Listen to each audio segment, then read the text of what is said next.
طيب دلوقتي لو البرينتر دي كانت مستخدمه قبل كده وعايز اعمل لها ريست واعمل السيتنجز بتاعتها، لو البرينتر دي لسه جديده ومش محتاجين نعمل لها ريست، هنعدي بس اول كام ثانيه.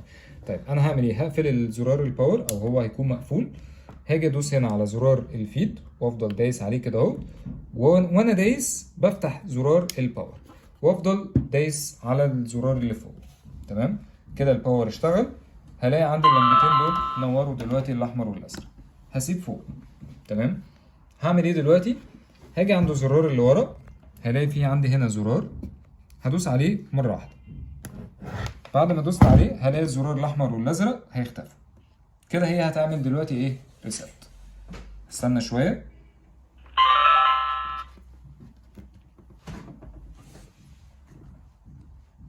Welcome to the era of intelligent cloud printing.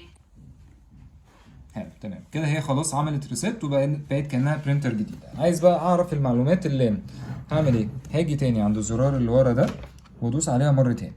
واحد اتنين. Network self-checking. دلوقتي Please wait a moment. Network self-checking. Please wait a moment. Network self-checking. Please wait a moment. Network self-checking. Please wait a moment. Network self-checking. Please wait a moment. Network self-checking. Please wait a moment. Network self-checking. Please wait a moment. Network self-checking.